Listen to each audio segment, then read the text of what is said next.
Hey, what's up, guys? Brandon Wong here, and welcome back to our training on the infinite banking strategies. So I have Erica and David with me. We did two previous videos. The first one we did sort of a 10,000 foot view of what infinite banking is and how it pertains to investors.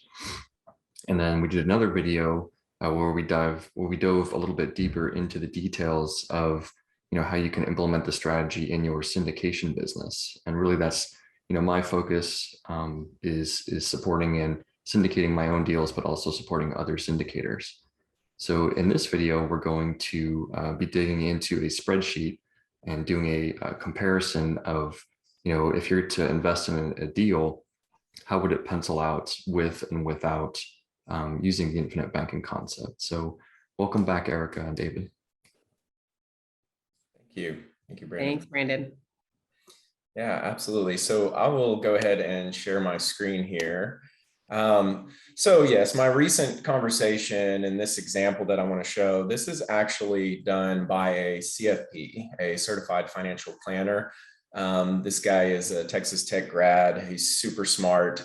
Just want to point out, he is obviously an overall financial planner. He doesn't do just insurance products. He does assets under management.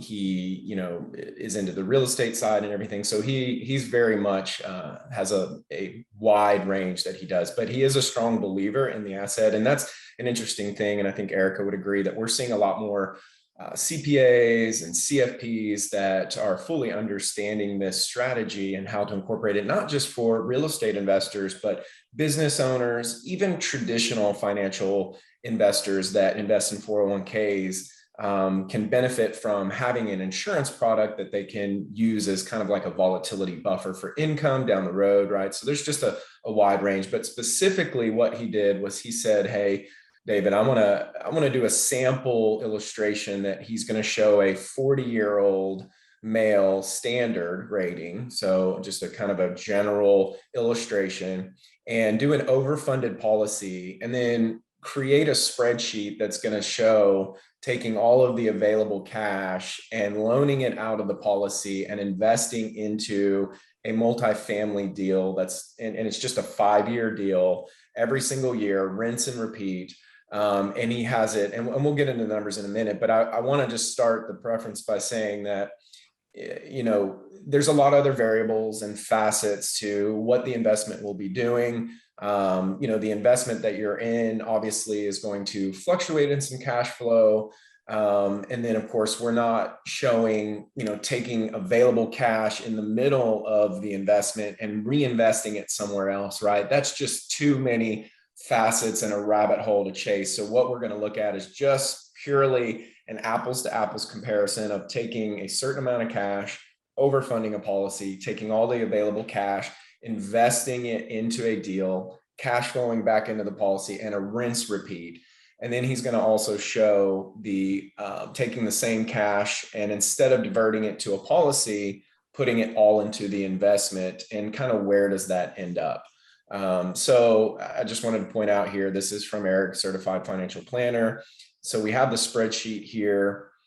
First, let's take a look at this just sample. So there's many different types of insurance. There's many different insurance companies, but there's about a wheelhouse of about 3 to 4 that we like to stay in. One America is American United Life. They definitely have a good policy. We use things like Emeritus. We've used Lafayette. We've used Guardian before. So we've used different types. So I'm not advocating this specific company. This is just one that he went in and created an illustration for. I also want to say that he is not an infinite banking practitioner in the sense that of fully maximizing and designing a fully efficient infinite banking account when it comes to funding. So let me get to these funding levels here in just a minute. So that being said, the way that Eric and I design these policies are going to be a little bit different in the sense that we're going to get more cash crammed in up front. So that being said, I think that the available cash and the growth rate on which it actually grows and the kind of overcoming the cost of the policy is going to happen on a lot faster scale with the way that we design it. But this is an overfunded policy, so it's still going to function as a banking. But I just want to say the policies, the way that we would design it might look a little different to get more cash in up front.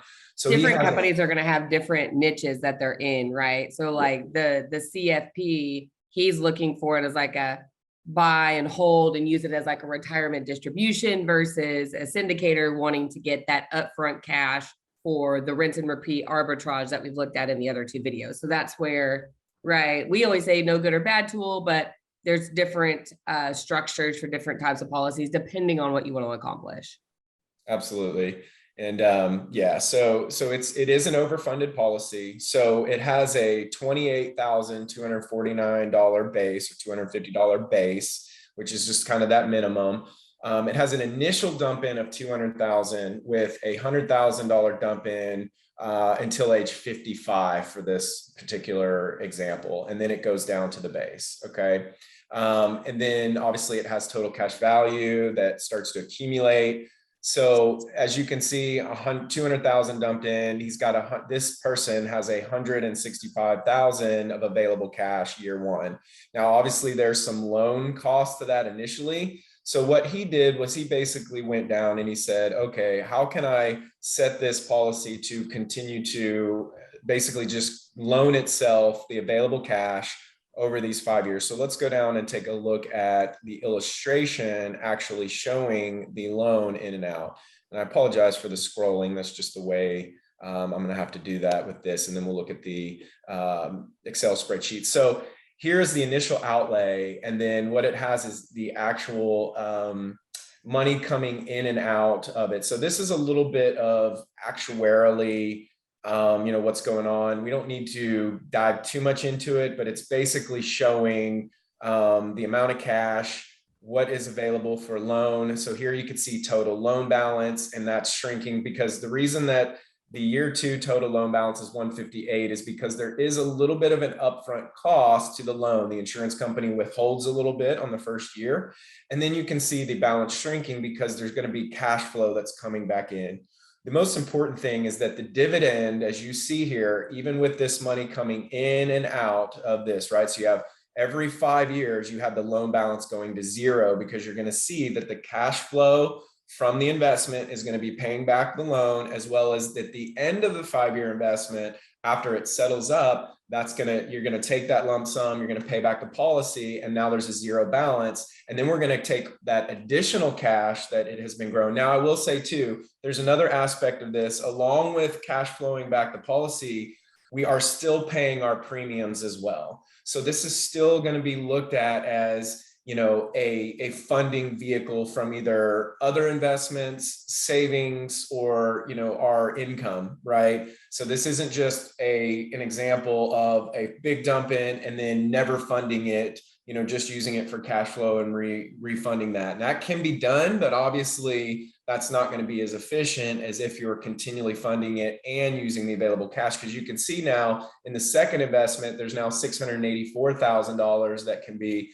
have the loan balance, right? And then it's again, so you can see here, this is the example of it going through the available cash. So you see the loans and then the paybacks and all of that. So I want to point out a very important detail. What is still happening here? Just the dividend itself, right? Because there's two aspects to a policy. There is a guaranteed rate and there's the dividend. What's unaffected is the dividend and the growth. So you can see the dividend is still continuing to grow. Even if we have this money out here, like in this example, 1.2 coming out of the policy, we still have this $30,000 dividend, and that's just the dividend. Okay, so the cash value is still going to be growing and earning interest and guaranteed rate as well, and dividends. So that's the whole point, is policy still grows. I can get the future value even though I have the loan out. Okay, so this is kind of the illustration showing that money in and out. Okay, so now what he did was he basically created an Excel spreadsheet. Okay, so we're going to look at this. Here is the actual loan in an Excel spreadsheet. So you can see the same thing is happening there with the policy illustration, the money coming in and out, cash flow coming back. And then it's kind of this rinse repeat, okay? And it does, here's where he's listing the cash value that's available. This isn't the cash value growth, but what's available as he's continually funding. Because if you think about it, if you have 165 in year 2 and you take out 158 and you dump in another 100,000 that year, obviously you only have the growth of year 2. You can't reborrow that 158 until you start cash flowing it back and the policy earns. So this cash value is what's available. So another aspect of what I've pointed out originally is this is not factoring in the fact that you still have available cash in between these 5 years that you can go and invest and do something with. So that's another feature, right? This is just taking what's available, continue funding, cash flowing back into the policy from the investment, and then doing a rinse repeat. But again, you're going to, in this example, you're going to have additional cash that's going to accumulate in the policy in between those 5 years while the money is out on the investment that can be done, it can be used for another investment, right? So again, too many facets to go into investing years 2 and 3 and 4, but just know that you're going to have that. It's still going to accumulate, okay? And then you can see the big jumps here because of the policies being paid back. So take out a loan, right? And it's still funding. This is the available cash, right? And you can still see that that cash value is continuing to grow. All the while, the death benefit is affected too as well because of it's showing what the death benefit would be if the person that is insured passed away while there was a loan out, right? Because here, for example, if you have $5 million death benefit and you take a $1.3 million loan and you passed away, remember what we said was that loan would come out of the death benefit. So this death benefit is just showing what that would be if they passed away that year with that loan. And the death benefit is now increasing again because the policy is being paid back. So you can see here from 5 million to 5.7 once it's fully paid back, and then it's 6.1, right? So it continues to grow. I want to point out something, and this is interesting because this is exactly how this should function. And let's just look at 92. Now, most people think, oh man, I've heard so many people say I'm not going to live till 92. And, I've even hear people in their 80s right now. It's like, I never expected to live to be 70s or 60, whatever.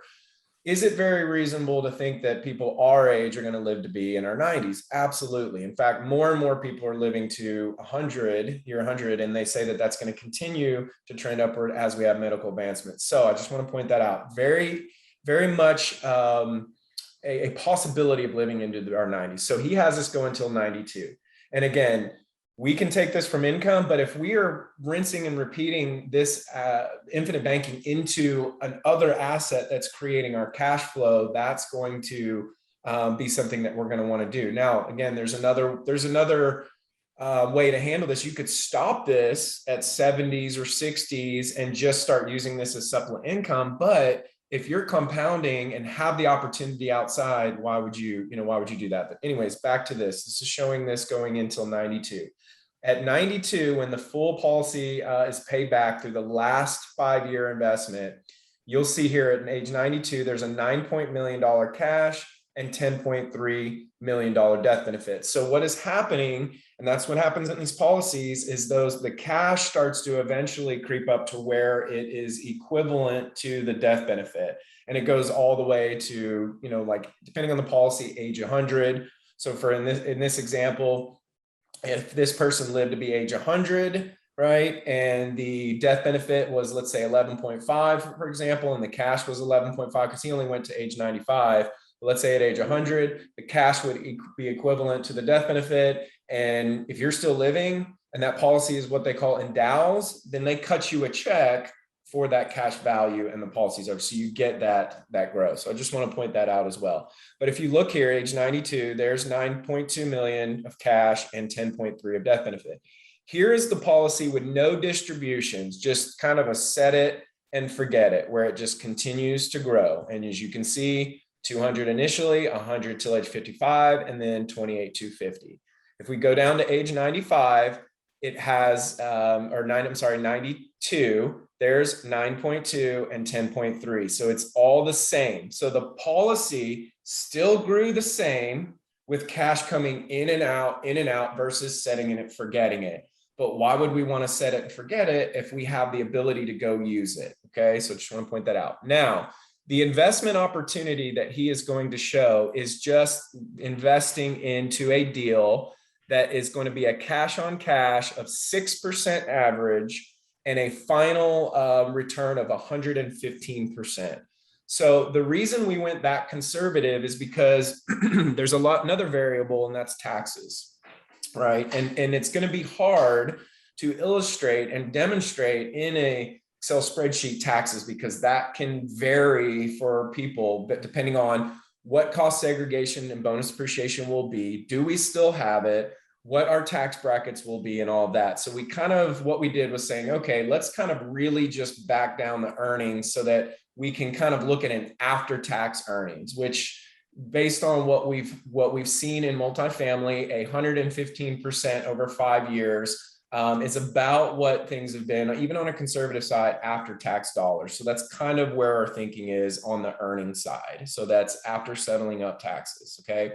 So what we have here is we have this taking the available cash, which is the 158, because remember there was 165 after the $200, and it's starting in year 2 because you do the initial dump in, and then in year 2 you're starting the available cash. Okay, so that's where we have is year 2 starting the dump in. Again, a lot of other different variables. We could start in year 1. That's usually how we set it up, where you have available cash, you start investing day 1.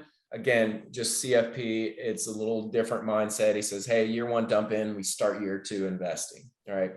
So he has this 158, and here's the cash flow from the real estate deal. And it's basically just going back into the policy as a policy payment. Okay. So it also has a remainder profit. So he has the total loan repayment coming back in. Okay. And then basically out of the sale of the property and a 115% increase of your initial investment coming back and settling up your loan, there's also a remainder profit. So this remainder profit is another variable.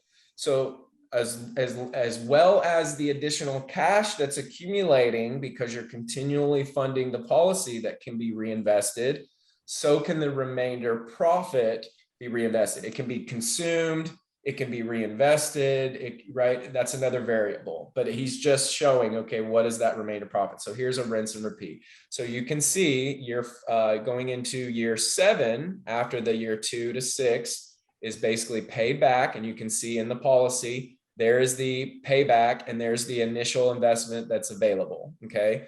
Or the cash, I'm sorry, the initial cash or the cash balance that's available to go reinvest in this next one. So it's kind of this rinse repeat where he's got this 6% cash flow. He's got the initial return after the 5 years settling up. And as you can see, when we talk about, and Erica, right, does a great job on this kind of savings dilemma in that first one, where we've got money coming from our bank to fund our policy investing into a multifamily or real estate deal, and it's going to pay back into our policy. And then she has the Infinite logo going back to the bank. Well, that's that supplemental profit income, right? That's going back into the bank from the additional overage that you're getting. So that's kind of where that additional money comes in. So it's, we're using in coordination, we're doing all 3. We're using our traditional bank, we're using our vault through our policy, our infinite banking account, and we're using the investments to kind of do this infinite loop. And it's just a rinse and repeat, right? So as you can see, what goes up, obviously the cash value available every 5 years goes up, the cash flow from the profit or from the asset goes up, and the profit goes up, the additional profit as well. Okay. So he has all this going. Okay. And then what he does is he says, okay, let's forgo infinite banking and let's take that initial $300 in year 2. Well, why is it 300? Well, because in year 1, we put 200. In year 2, we put another 100. So instead of doing infinite banking, right, we have $300,000 available. Okay. Now I do want to point out something. As you see here in the policy, there's 168.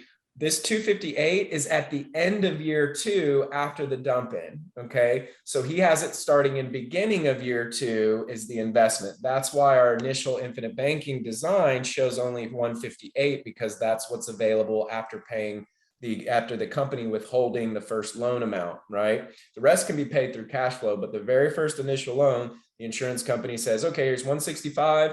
Well, let's say it's 4.75, simple, here's your available. They withhold the first year and then they give you access, and then the rest can be cash flowed back. So that's why we have a starting amount of 158, okay?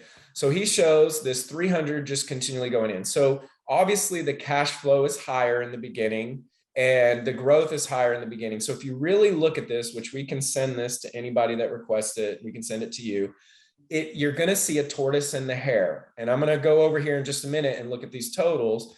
But what is the tortoise and the hare? I've talked about this before, right? Doing infinite banking, you're going to be in the liquidity race of your life. Doing the infinite banking, you're going to be the tortoise, because you're going to have some money diverting to paying for policy. You don't have 300 in year one in this example. You have 158. Okay. So you're going to start off liquidity a little slower. Now, your estate is going to be a lot larger. That means different things for some people. For me, my estate and what I have available is very, very important for me for generational wealth transfer. Okay. But liquidity wise, you're getting started off, you're off to a slower start because some money is going to acquire this legacy product. Okay. But you're going to see over time, and what's going to happen is that tortoise, right, doing infinite banking starts to pass the hare in that liquidity race. And you can see that through this illustration.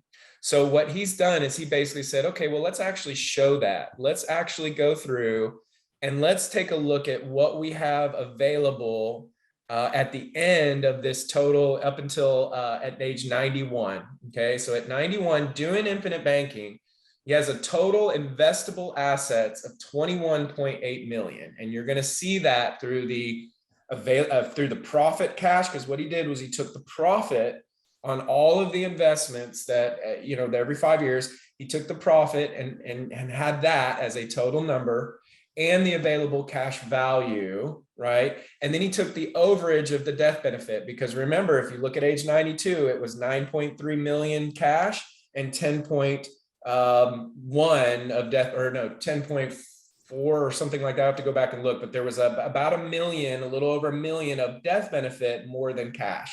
So that is why he's saying, okay, the cash value plus the growth of the assets over those years. And then the total estate, there's a little bit more than $1 million because the death benefit portion is still a little bit higher. So your total assets that you have are 21.8 million. Total estate is 22.9. Okay. Total withdrawals from the policy. He took all of it and added up all of the amount of policies that were withdrawals. So look at this. What's interesting is the total savings into the policy is 2.6. The total withdrawals is 4.4. So again, people look at that and they're like, well, okay, over that many years, I was only able to take out not even twice that. But yes, that's correct. But you were reinvesting it. You were recycling that money to use it to grow. Where else can you put money into an asset, have it continually grow, and then be able to go and use it? Okay. So he has a total value, right, of 26.2, and then total savings. So what he did was he made basically, what did that cash on a total savings do as a geometrical mean average of that till 91, of age 40 to 91.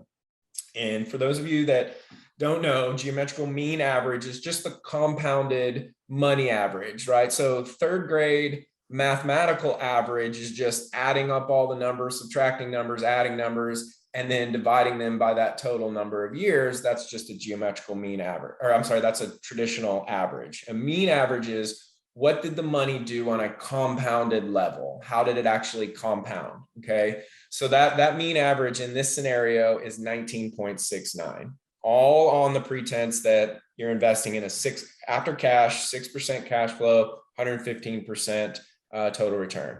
So then he went and he did the same thing for the non-infinite banking account.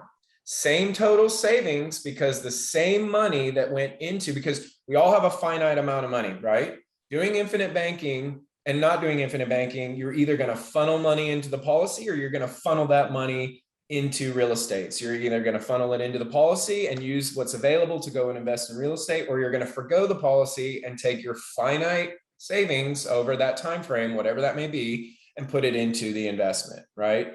And the same, and I do want to point out, your investment opportunities that you're going to have are going to be the same whether you do infinite banking or not, right? Whether you do infinite banking or not, whatever you are exposed to, go and invest, and your opportunities outside the policy are going to be the same. Okay.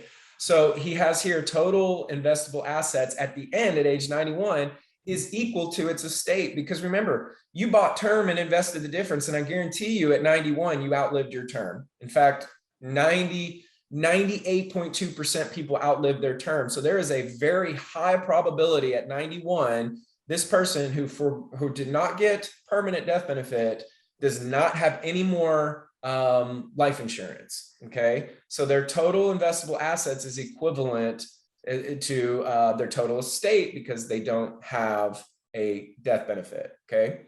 And the reason that it's left is because, right, you just had the money grow in the asset.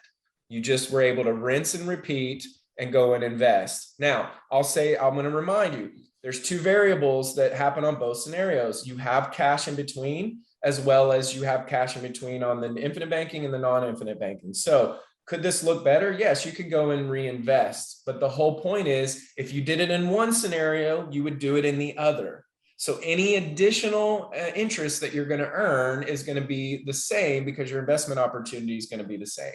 So what happens is you have less total cash.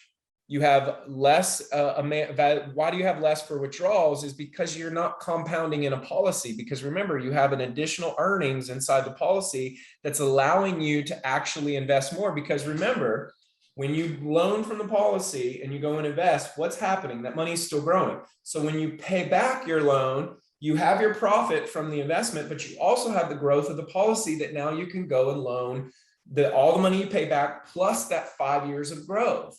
So that is why you have more availability of access to withdrawals and cash than just the profit, because here it's just the investing and the profit, reinvesting the profit, reinvesting the profit. Well, with infinite banking, you're reinvesting the profit and you're reinvesting the growth of the policy each cycle that you invest. So total value is 20.1 million, same total savings. But now we look at, okay, what did that geometrical mean average do for the non-infinite banking? It's 15.13. So is 15% a compounded annual percent great? Absolutely. If I could do that for every single year with no issues, right, and have a mean average of that, man, I'm going to be successful. Absolutely. But at the same token, if I can say, you know, I'm in this for the long haul, I'm not just looking for a get rich quick.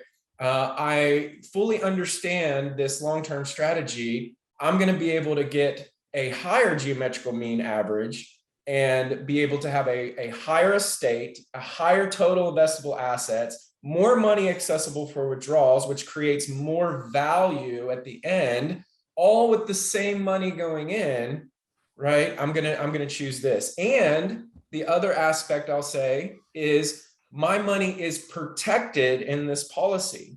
So if I settle up and I have money back in the cash value in between investment or whatever, if something happens, my money in the bank is exposed to any sort of creditors, IRS, things like that. So I have a little bit more risk to an asset exposure doing non-infinite banking, right? So having a little more protection, but this is where most people think mathematically. They cannot do this in their head. They just think, oh, I put in, you know, if I have 100,000 going to pay for a policy, man, I can compound that over years, and man, it's way better in their head. But no, they can't. But you can't do this Excel spreadsheet in your head. You just think, oh, I know I can compound more. Well, yes, in the beginning stages you can, but people don't understand the long-term aspect of the investing into the policy, because you're able to continue to grow and compound, right? And so in the long run, this beats any person that says, oh, well, opportunity cost. Well, yes, opportunity cost, but time, right? How long? Maybe you had an opportunity cost up front, but overall in your total investing time frame, right, you're going to earn more, you're going to have a larger estate, You're going to have more of basically your money's going to do more for you and an earning and compounding because of having that banking arbitrage going and happening along the way. So again, this is still high level. There's a lot of variables, but Eric and I are more than happy to meet with somebody Eric and I are more than happy to go toe to toe with somebody that wants to say, oh, well, average and opportunity cost and all of this. And I just It's been a don't little while. I think we need to, right? we're getting bored. Exactly. I'm Like, sorry, come on, I'm bring sorry. it. Bring it, right? You know, It's what is not this thing? Come at anything me, that bro. like it's really not combative. It is usually when Not people have that question, they are genuinely, they want genuinely. to understand. And to David's point, again, when we talk about that tortoise and the hare, that's people in real estate, especially syndicators, I think they understand that better than the average Joe, because everything, whenever we're looking at it from an investment standpoint, we have to understand the acquisition cost. Real estate has an acquisition cost, and usually that acquisition cost is going to be larger than what it would be if you went to go buy, individual stocks, or if you wanted to buy mutual funds or whatever. Even those transactions have acquisition costs. But the point to that is, if you're going to purchase an asset, what type of benefit, what type of return on that asset, what type of, right, all of the tax benefits and everything else, intrinsic and extrinsic value, what are you going to get from that asset? So to David's point, yes, these policies and this strategy, this is not free. This is not a get rich quick gimmick. But if you're going to be a part of this strategy, we have to overcome the acquisition cost just like we do in a real estate transaction. That way we can provide the value on the back end. And it's really not even, I say back end, it's really not a back end type system. Most of these things, we can get it singing pretty quickly because of the way that it's designed specifically for infinite banking.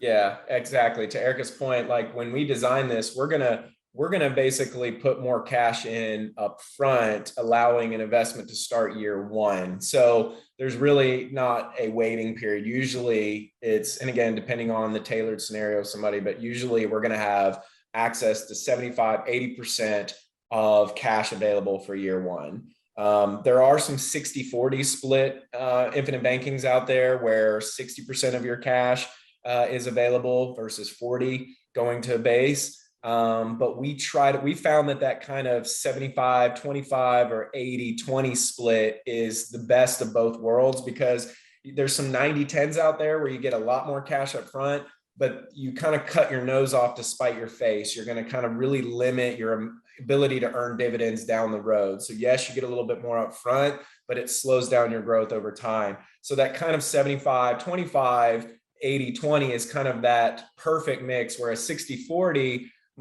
is going to be less cash and be a little bit more on the back end, but they're, the 80-20, 75-25 split, which when I say split, meaning your total cash, whatever your budget is going in year one, that's how much available you have. You either have 75 or 80% available in cash to go invest. That's that perfect balance that we have found to get a good portion of your cash to be able to have available to go and invest, and have a good portion of continual dividends, because that other side, right, that if we look at out of 100,000, 75,000 is cash, 25,000 is base. That base portion is all cost in year one. It starts to grow, but that is your portion that gives you ownership of your amount of permanent death benefit, which is your dividends. So that's kind of, that's what you're going to really start to earn dividends down the road. So that's kind of where we found is the perfect balance of getting more cash up front, but also keeping, a good dividend portion down the road. So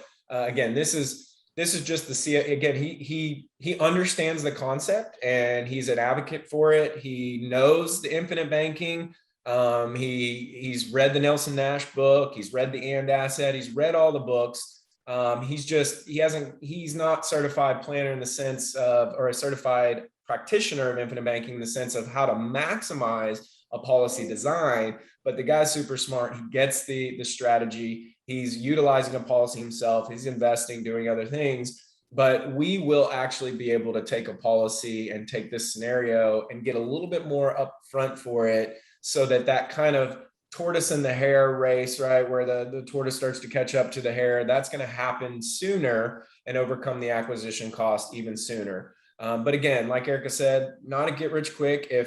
If people are, in this for the short term, don't do infinite banking, right? If you're seeing the trees instead of the forest, like, don't do infinite banking. But if you're seeing the forest through the trees and you're kind of understanding this long term, and your real goal is to maximize cash flow all along the way, and more importantly, when you're in those vulnerable age in life, when you're not necessarily retired, people like us will probably never retire, but you're in your vulnerable age, right? That vulnerable age where you need max cash flow.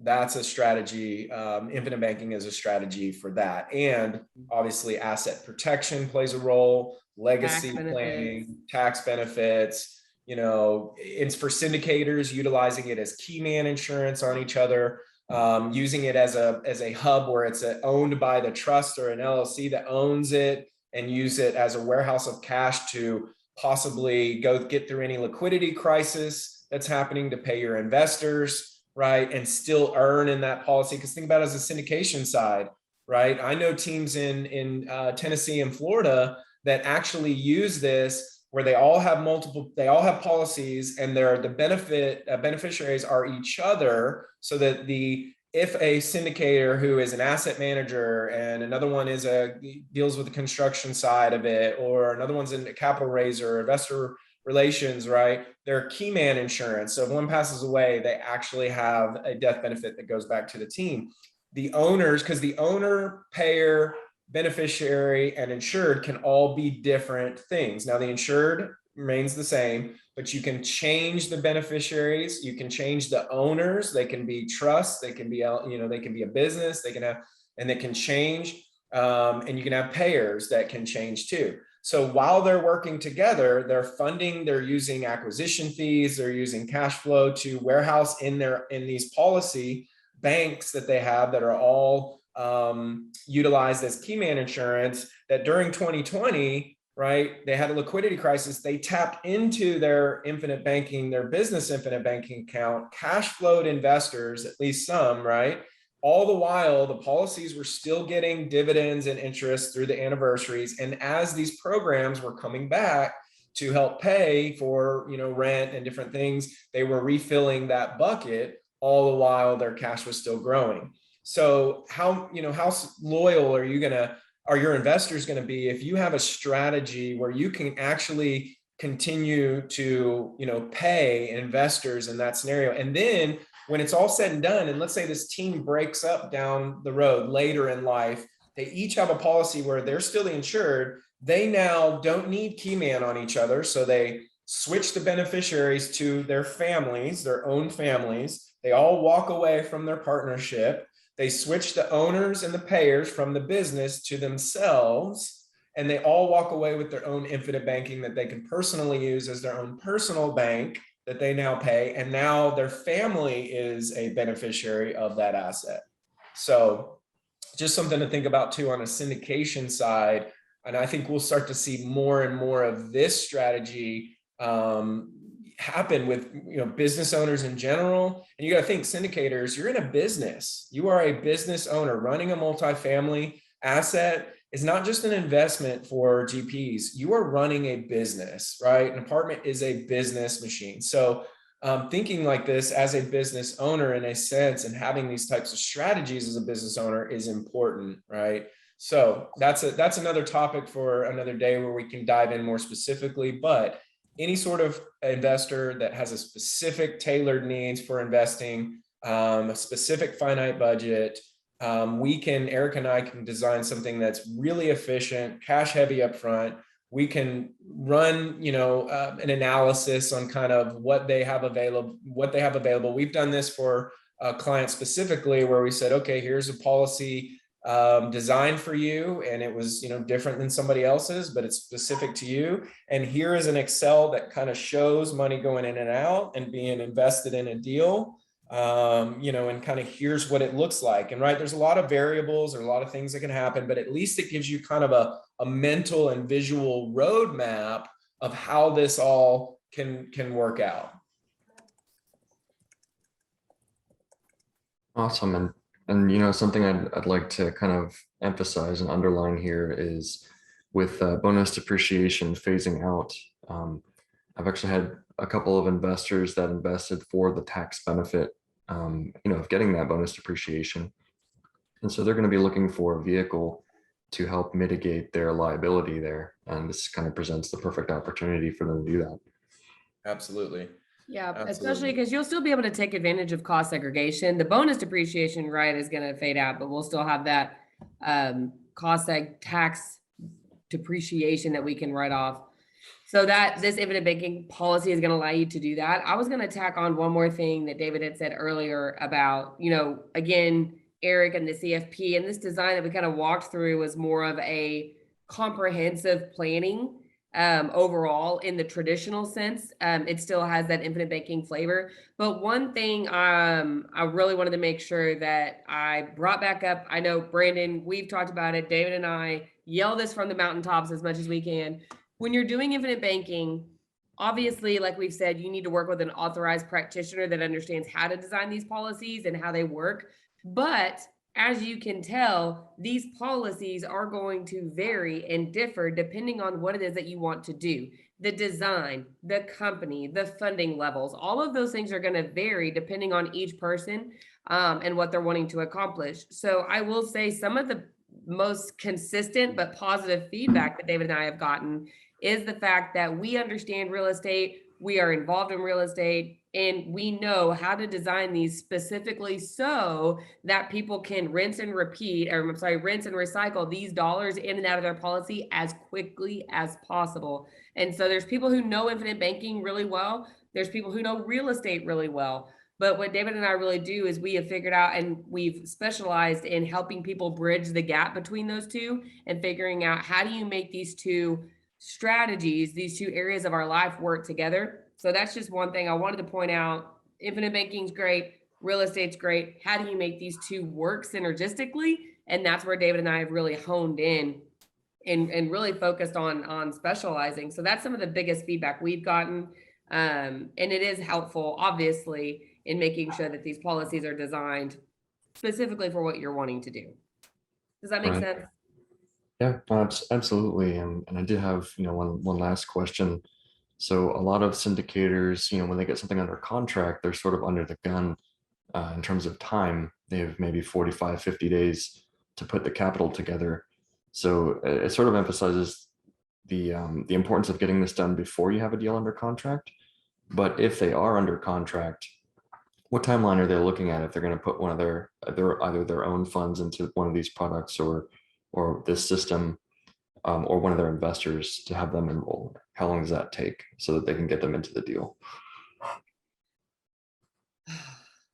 That's a fun question. The big thing is that you nailed it on the head, Brandon. It is so much easier if this thing is already up and running and going. If your policy is in place, you can have your funds within 24, 48 hours. I mean, it's a quick like, hey, I want this money. I want to take it out as a loan or however you want to set it up, right? Most of the time we do a loan, you'll have that money within 24, 48 hours, right? So that 45 to 50 day time span is more than enough. Now, on the flip side, to your point, if you wanted, let's say you have a deal under contract, you have 50 days and you want to get one of these policies started, is it possible? Absolutely. We can make it happen. It's tight squeeze, but it's, you know, it is something that we could definitely do. It, especially with Brendan, I think you've done a really good job of educating people. So if they're coming from a platform like yours, where they've already been introduced and they have some good understanding foundationally of it, and we just really need to tweak it and make it specific to them, absolutely, we can get that hammered out. I mean, a couple of weeks. I mean, I would say within 30 days. David, I don't know if, what do you think? But I've seen it where we can do it within a couple of weeks. 2 weeks on the quick side to, you know, 6 weeks on the long side. So to get it done before you have a deal under contract. yeah, absolutely. Is it possible on the other hand? Yes, but you don't want to push on something like that. If people are really healthy, if they feel like they're really healthy, and also too, you know, their response time. Do we get responses quickly? I mean, are we on top of it? We don't want to wait a day or two to hear for a response. We need stuff signed, you know, then, so if things can get, if exam can get scheduled ASAP, application can get done and signed that same day, exam done, everything's healthy, we can kind of get it expedited and work with the underwriters of any company to get that done. We could have that within like the 2-week time period. Now, if there's health issues that start to arise and they want to get additional records or things like that, that's something that we can't help at that point. But most of the time, I'd say a good 70-80% of the time, we can try to get it done pretty quickly. But yeah, you definitely want to plan ahead if possible, you know. So. Are they able to roll over stuff from like an old 401k that's floating around out there? Yeah, absolutely. And that's with our financial background, we can certainly help plan that. Now they might have to settle up on taxes and things. So we can certainly kind of do a cost analysis to kind of see what they would, you know, need to do. But obviously, if you're transitioning out of that traditional and into real estate stuff, you might as well pay the taxes now, because it's only going to get worse later. Pay them, settle them up now, and start to use the time value of money over time to recoup that through the infinite banking, through the tax benefits, through real estate and all of that. So, yeah, I would say a good 80% of the time it makes sense to do that. There are a few occasions where it doesn't necessarily make sense, but that's more you know, that's more not than often, right? So yeah, we can certainly kind of help do that, because we have that background as well, and say, okay, you know, what does it look like? What are the taxes? How are we able to recoup that through the banking strategy, through the tax benefits to our first deal or our next deal, things like that. And those entities that are holding the funds at those you know, tax deferred entities, they tend to be the moving part when it comes to timelines, because some of them move quickly and some of them take, you know, over a month to move your money. So those might be locked up if, you know, if you have a deal that you're working on at any given time. So just again, just to underscore the importance of doing this sooner than later, before you have a deal. Absolutely. So, but yeah, it's about the end of the hour here. I appreciate you guys taking the time to share your knowledge on here. And if somebody wanted to reach out to you, I'll go ahead and leave your link in the description below, to maybe book a call and find out, you know, if it's a good product for them, or a good system for them. I keep calling it a product. It's not really a product per se. It's an entire methodology. Yeah. But yeah, appreciate you guys. And we'll see you everybody at the next training. Thanks, Brandon. Thanks, Brandon. No problem. Take care. Bye-bye.